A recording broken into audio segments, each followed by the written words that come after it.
Hello everyone and welcome to my channel, The Backwoods Stacker. I'd like to thank you all for watching my very first video. So today I'd like to talk about constitutional, or as some people refer to as junk silver, and I'd like to discuss some of the reasons why I like it and go over some of the silver coins that I have. So first, just to lay some of the groundwork, what exactly is constitutional or junk silver? And that is any silver coin that is in fair or cull condition that has no numismatic or collectible value other than the value of silver that it has. So for the United States, that'd be any coin produced before 1965, and they will contain 90% silver and 10% copper. So my first reason why I like constitutional or junk silver is that it's a fairly inexpensive form of silver versus some of the other ones. You can usually find it closer to the spot price of silver with lower premiums. My second reason why I like it is it's fairly easy to purchase. There are plenty of places where you can actually purchase junk silver, like your local coin shop. I purchase a majority of my constitutional silver from my local coin shop. I usually get a really good deal on it, so I'm usually buying at spot.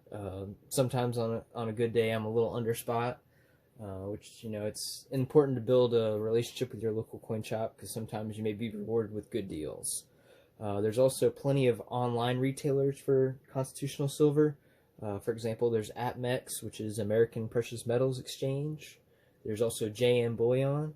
There's SD Bullion, Provident Metals, even though they were recently acquired by JM Bullion. Plus, there's plenty of other online retailers out there as well. Third reason why I like it is that it is fractional and it's easy to break up. So, for example, $1.40 face value of constitutional silver equates roughly to 1 troy ounce of silver. So, if you want to sell a 1/4 ounce of silver, all you're going to need is 35 cents face value. So that's going to be, a quarter and a dime. And right there you have a 1/4 ounce. So fairly easy to break up. So it's going to be useful if you just want to sell a smaller amount, or if there's in the future you have to do some bartering. It's easier to break this up versus having a 1 ounce round or a 1 ounce bar or something like that. Fourth reason why I like it is the sound it makes. I pretty much grew up with just clad coins, so just the sound of it, I find it a lot more appealing. So I like the quarters a little bit better than the dimes. Fifth reason why I like it is pretty much just the unknown history of the coins. Some of these coins have a lot of, they're pretty worn. Definitely have seen some use in the past, and I just kind of wonder, where have these coins been? Who used them, and what people bought with them. So I just find that part just kind of neat. Alright, so let's get into some of the silver coins that I have. So I'm going to start with the smallest denomination and work my way up. Now some of these coins are going to be numismatic coins, but I think it's important to kind of show them just because you may come across a heavily worn one in some junk silver somewhere. So to start it off, I have a Seated Liberty half dime. So these guys were minted between 1837 to 1853, and they were minted with a total weight of 1.35 grams. So there's the reverse for you. Alright, next I also have a Seated Liberty dime.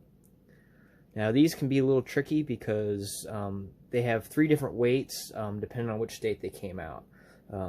So for this one, this will be in the first series date because this is a 1842. So between 1837 to 1853, these guys were minted with 2.67 grams. But between 1853 to 1873, they were minted with 2.49 grams, and then from 73 to 91, they were minted with the standard weight of 2.5 grams for the dimes. So there's that one. Next one, which you might start being more familiar with, is the Barber dime. And these were minted between 1892 to 1916. And these have a minted weight of 2.5 grams. And next we move on to the Mercury dimes, which are my favorite of the dimes. Let's see. These guys were minted between 1916 and 1945, again at 2.5 grams.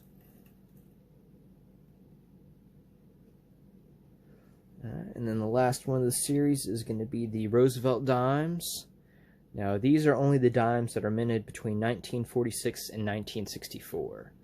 So all the ones after 1964, so 65 and above, those are all clad coins, so not really worth collecting.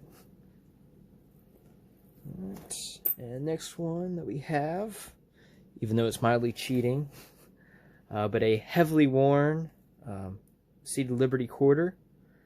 Now, I know it's kind of hard, but it's a 1877, and these again had weird dates, so between 1838 and 1853, these were minted with 6.68 grams, and then between 53 to 73, they were minted with 6.22 grams, and then between 73 to 91, they were minted with the standard quarter weight of 6.25 grams. So that's the heavily worn guy. Alright, next is going to be the Barber quarter. And these were minted between 1892 and 1916 with the standard weight of 6.25 grams.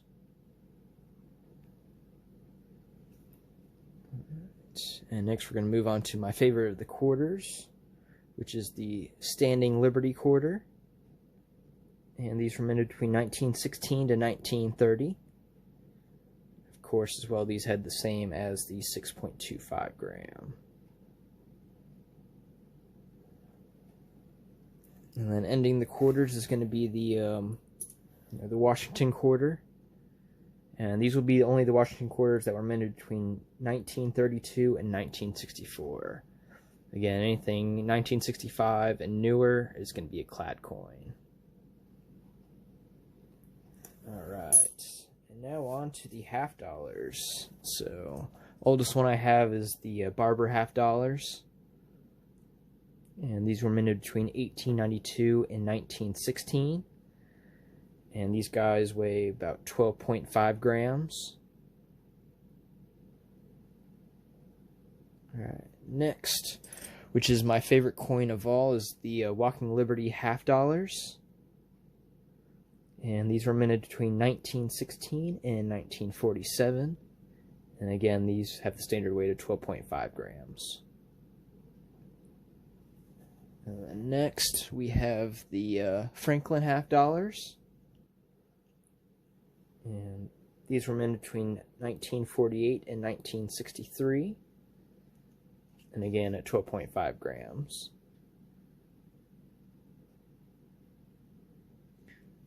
And then the last one of the half dollars is going to be the Kennedy half dollars. Now these for the 90%, that's only for the 1964 year only. Those will only be the ones at 90%. The ones minted between 1965 and 1970, those will contain 40% silver. And of course, any of the ones after that year, those will be just clad coins. Alright, and on to the $1. We have the Morgan dollar. And these were minted between 1872 to 1921. And these have the minted weight of 26.73 grams.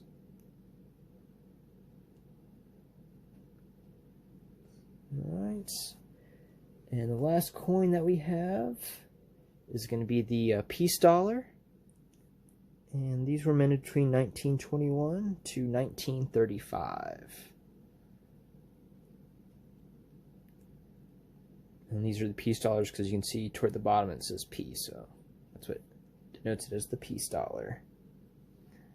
Now, some honorable mentions, even though it's not 90%, is going to be the war nickels. Those are at 35%, and those were minted between 1942 and 1945. And I have one right here. And one way how you can tell if it's a war nickel or just from a standard nickel is the war nickels will actually have a mint mark on the back, and it'll be large right above the building in the back. So I have a P here, so that's for the Philadelphia Mint. And then also another coin, even though it's not constitutional, it's more numismatic. But I do have, let's see, 90% commemorative coins. So for here I have a George Washington 50-cent coin. And this is a 250th commemorative of his birth.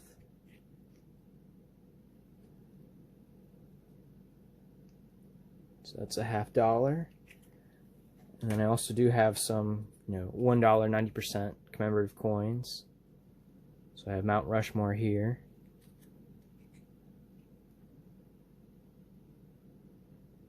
Shrine of Democracy. And then I also have Constitution.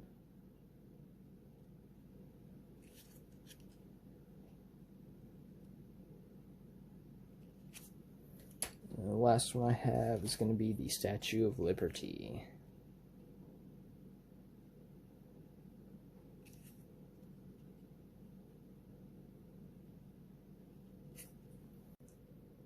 I would like to thank you all for watching my video. I hope you enjoyed it and found it informative.